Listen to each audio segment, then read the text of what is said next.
আসসালামু আলাইকুম, সবাই কেমন আছেন? আশা করি সবাই ভালো আছেন। আমরা আলহামদুলিল্লাহ ভালো আছি। এখন আছি মেরিঞ্জা ভ্যালিতে, আর প্রচন্ড রোদ বাইরে, কোনো রকম উপরে উঠে এসেছি, নিঃশ্বাস নিতেও কষ্ট হচ্ছে। পরে একটু রেস্ট নিয়ে ক্যামেরাটা অন করলাম, তাই ট্রেকিং এর সময় ক্যামেরাটা অন করে দেখাতে পারিনি। এবার হচ্ছে জুম করে বসে আমরা রেস্ট নিলাম, রেস্ট নিয়ে হচ্ছে খাওয়া দাওয়া করলাম। এখন জুম করে এসে আমাদের ছোট ভাই হচ্ছে কলা খাইতে দিতেছে। এই যে আমাদের এক গেস্ট, এই যে হচ্ছে আর এক গেস্ট কাপল, আর বাকি হচ্ছে এক একজন এক এক দিকে, যার যার যে রুমে দিছে সবাই শুয়ে রেস্ট করতেছে। বিকেলে বের হবে, হচ্ছে কলা খেতে দিয়েছে, আর এক ভাই বেল খেতে দিছে। কিন্তু এত কষ্ট হয়েছে উঠতে, ক্ষুধাটাই নষ্ট হয়ে গেছে। ঠিক আছে, তবে পাহাড়ি কলা পাহাড়ি বেল আসলে ভালোই লাগবে খেতে, অনেক মজা। জাপু বলতেছে অনেক মজা। তো জুম করে বসে সবাই আড্ডা দিচ্ছি, আর হচ্ছে এত খাবার দেয় দেখেন, অনেকে খাবার খেয়ে একদম গেছি, হাঁপাই গেছি গা। কি আর করার, এখন হচ্ছে বেল খাইতেছি, একটু খাই এরকম আর রাইখাতে মুখ মুছার টিস্যুটা পর্যন্ত নাই। হ্যাঁ, কি করবো এখানে এসে? হ্যাঁ, কিছু করার নাই। গলার টিস্যু নিবে না। এইখানে জুমঘর তাঁবুতে সবাই থাকবে, এর উপর শুয়ে পড়বো। থাকেন, পরে বিকেলে ঘুরে দেখাবো, কারণ প্রচন্ড রোদ, এই রোদ্রের ভিতর বেরোবো না। রোদ পড়েছে কিনা তাই একটু দেখতে বের হলাম। দেখেন এখনো প্রচন্ড রোদ, আর আমি একটু জুমঘরের বাইর সাইড থেকে, ছাউনি থেকে একটু দেখিয়ে দিচ্ছি ভিউটা। রোদ্রের ভিতর ভিউটাও কিন্তু দেখতে সুন্দর লাগছে। এক একটা টাইমে এক একটা ভিউ, তাই আমি মিস করাতে চাচ্ছি না, তাই প্রত্যেকটা ভিউই আপনাদের সাথে শেয়ার করছি। তবে প্রচন্ড রোদ, মানুষকে এখানে 1 ঘন্টা দাঁড়িয়ে করিয়ে রাখলে সে পুরা শুটকি হয়ে যাবে। বুকিং করার সময় কয় আমরা জুমঘরে থাকবো, আমরা তাঁবুতে থাকবো।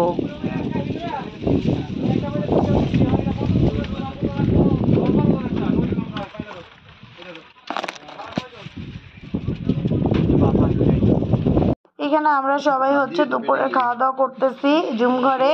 আর খাবার এখানে দিয়েছে মরিচ বাটা এবং আলু ভর্তা, আর একটা শাক, ডাল, আর হচ্ছে মুরগি।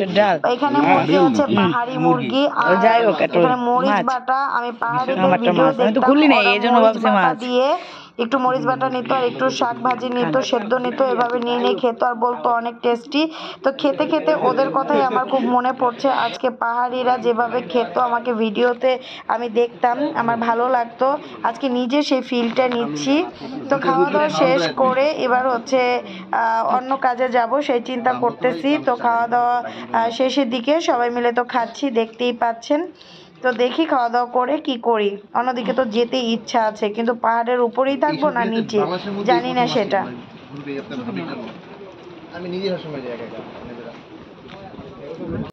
বিকেল হয়ে গেল, সবাই সিদ্ধান্ত নিলাম এই পাহাড়ের নিচে নামা যাবে না, নামলে আবার উঠলে টায়ার্ড হয়ে যাব। তাই বিকেলে এখানে আমরা জুমঘর এবং তাঁবুর আশপাশ দিয়ে এবং আমাদের যে ভিউ আছে পাহাড়ের উপরে, সেই ভিউগুলোই কালেক্ট করতেছি, আর সেই দিক করে করেই সবাই ফটো সেশন করতেছি।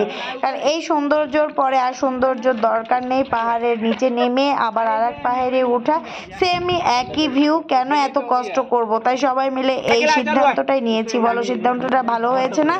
আর এখানে একটা দোলনা আছে, সবাই দোলনাতে উঠছে, এক এক করে সবাই এক এক রকমের পোচে ছবি তুলতেছে, দোল খাচ্ছে, ভালোই লাগতেছে দেখে।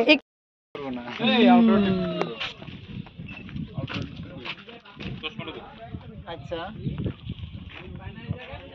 আমার তো ঘোরাফেরা করতে খুব ভালো লাগে। কার কার আমার মতো এরকম ঘোরাফেরা করতে ভালো লাগে তারা অবশ্যই ঘুরে আসবেন মেরিঞ্জা ভ্যালি থেকে। এরকম পাহাড়ের উপরে 1 রাত থেকে আসবেন, পাহাড়ে থাকার ফিলিংসটা নিয়ে আসবেন। প্রত্যেকটা জিনিসেরই ফিলিংস দরকার আছে, তাই না? ভালো খারাপ এবং কেমন কি উপভোগ করার। তো পাহাড়ের উপর দিয়ে ঘুরে ঘুরে দেখতেছি, আর জুমঘরগুলো দেখতে খুব ভালোই লাগতেছে। কিছু ফটো সেশন, কিছু শর্ট রিলস, অনেক কিছুই বানাচ্ছি, অনেক কিছুই তৈরি করতেছি। কারণ এই পাহাড়ের উপরে আর কখনো উঠতে পারবো কিনা, বেঁচে থাকবো কিনা, মরে যাব কিনা, কিছুই আমরা বলতে পারি না। বা আল্লাহ যদি চায় তাহলে আবার আসবো, আল্লাহ যদি না চায় তাহলে তার আশা হবে না। তাই মনে করে নিজের মনের আনন্দে ভিডিও করতেছি এবং গেস্টদেরও ভিডিও তৈরি করতেছি। যেহেতু আমি একজন মডারেটর, সেক্ষেত্রে আমার গেস্ট নিয়ে আবার আসতেই হতে পারে, যদি আমি সুস্থ স্বাভাবিক থাকি আর আল্লাহ যদি চায়। তো আমি প্রথম এসেছি, তাই ভাবলাম আমার ক্যামেরা বন্দি করে কিছু ভিডিও, কিছু রিলস, কিছু হচ্ছে ব্লগের জন্য তৈরি করতে হবে, কিছু ছবি, এরকম অনেক কিছুই করে নিচ্ছি। যাই হোক, এখানে দাঁড়িয়ে এই যে দেখতে পাচ্ছেন ছবিগুলো নিচ্ছি। সন্ধ্যা প্রায় হয়ে এসেছে আর এখন রাত শুরু হয়ে যাবে। দেখো রাত্রে আমরা হচ্ছে ঝালমুড়ি সন্ধ্যা দিকে খেয়ে শেষ করে তারপর রাত্রে হচ্ছে ঘুমাবো, কেউ গানের আড্ডা করব। তো যাই হোক, এখানে আমরা বারবিকিউ পার্টি চলতেছে, আমাদের বারবিকিউ পার্টি করতেছি, আপনারা দেখতে থাকুন। আমি যদি ঘুমাই থাকি তাহলে কবে না আপা ঘুমায়।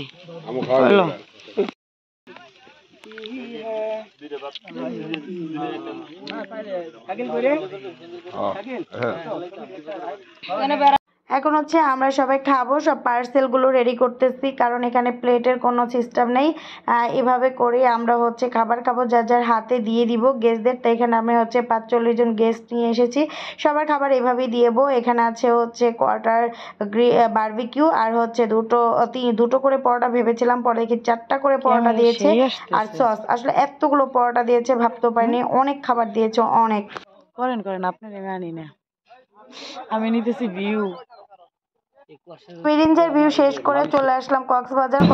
এসে ভাই আপনি আর কত ডাকবেন, ভালো লাগতেছে, এটাও ক্যামেরা বন্দি করতে পারবেন। আসলে এরকম ইউনিক জিনিস দেখলাম, খুব ভালো লাগে ক্যামেরা বন্দি করতে। আচ্ছা ডাকেন তো দেই কেমনে উঠে, কতক্ষণ ডাকবেন ভাই? পুরো একদম মানে বালিকা ডাইকা পড়তেছে।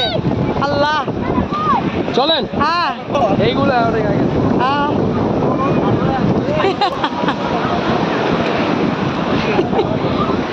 ভাইরা মজা করতেছে কক্সে সেইভাবে। হ্যাঁ,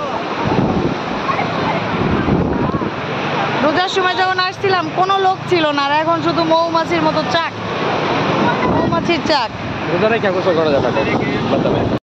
কিছু সময় সমুদ্রে খেলা করলাম, খেলতেও ভাল লাগে ওদের সাথে, সময় কাটাতেও ভাল লাগে, মানে সমুদ্রের ঢেউয়ের সাথে ঢেউয়ের গর্জন শুনতে।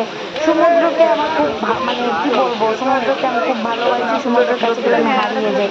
এখান থেকে চলে আসলাম হিমচুরি ঝর্ণায়, হিমচুরি ঝর্ণার কাছে এসে কিছুটা ক্যামেরা বন্দি করে চলে গেলাম আমরা কাঁকড়া বিচ। কাঁকড়া বিচ থেকে এরকম হেঁটে হেঁটে ঘুরে ফিরে ছবি এবং প্লাস ভিডিও অনেক কিছুই করলাম, ভালোই লাগতেছে না। কক্সবাজার আসলে আমার খুব ভালো লাগে, মনে হয় যতবারই আসি ততবারই আবার কক্সবাজার যায়, মন ভরে না। কক্সবাজার এমন একটি জায়গা, কেন জানি আমার মনটা ভরে ওঠে না, যতই যাই ততই যেতে ইচ্ছে করে। আজকের এই ভিডিওটা যদি ভালো লাগে অবশ্যই লাইক দিবেন, কমেন্ট করবেন, শেয়ার করবেন, আমার পাশে থাকবেন, সাপোর্ট করবেন। কিছু ছবি আপনাদের দিয়ে দিচ্ছি, ছবিগুলো দেখতে থাকুন, দেখতে দেখতে আপনারা বিদায় নিন আর আমি আপনাদের কাছ থেকে বিদায় নিচ্ছি। ভালো থাকবেন, সুস্থ থাকবেন, আল্লাহ হাফেজ।